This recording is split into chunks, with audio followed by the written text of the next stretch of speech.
The book of Genesis, chapter 21.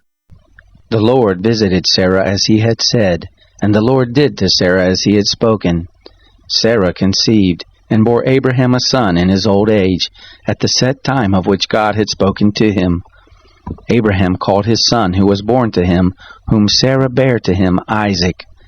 Abraham circumcised his son Isaac when he was 8 days old, as God had commanded him. Abraham was 100 years old when his son Isaac was born to him. Sarah said, God has made me laugh. Everyone who hears will laugh with me. She said, Who would have said to Abraham that Sarah would nurse children? For I have borne him a son in his old age. The child grew and was weaned. Abraham made a great feast on the day that Isaac was weaned.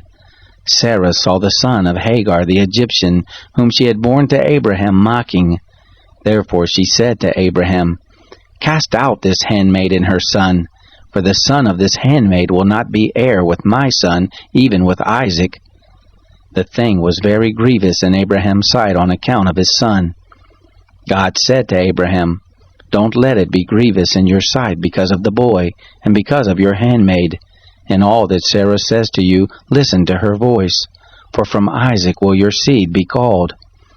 Also of the son of the handmaid will I make a nation, because he is your seed. Abraham rose up early in the morning, and took bread and a bottle of water, and gave it to Hagar, putting it on her shoulder, and gave her the child, and sent her away. She departed and wandered in the wilderness of Beersheba. The water in the bottle was spent, and she cast the child under one of the shrubs. She went and sat down opposite him a good way off, about a bow shot away. For she said, Don't let me see the death of the child. She sat over against him and lifted up her voice and wept. God heard the voice of the boy. The angel of God called to Hagar out of the sky and said to her, What ails you, Hagar? Don't be afraid, for God has heard the voice of the boy where he is. Get up, lift up the boy and hold him in your hand, for I will make him a great nation. God opened her eyes, and she saw a well of water.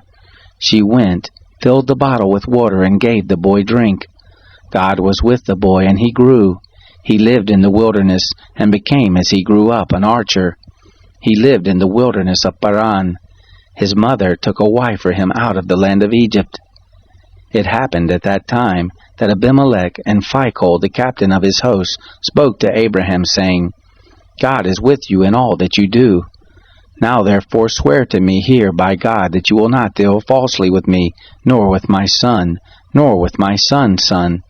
But according to the kindness that I have done to you, you shall do to me, and to the land in which you have lived as a foreigner. Abraham said, I will swear. Abraham complained to Abimelech because of a water well which Abimelech's servants had violently taken away.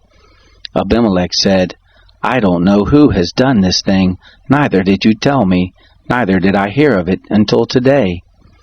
Abraham took sheep and oxen and gave them to Abimelech. Those two made a covenant. Abraham set 7 ewe lambs of the flock by themselves. Abimelech said to Abraham, What do these 7 ewe lambs which you have set by themselves mean? He said, You shall take these 7 ewe lambs from my hand, that it may be a witness to me that I have dug this well. Therefore he called that place Beersheba, because they both swore there. So they made a covenant at Beersheba. Abimelech rose up with Phicol, the captain of his host, and they returned into the land of the Philistines.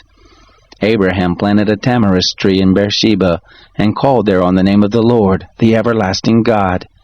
Abraham lived as a foreigner in the land of the Philistines many days.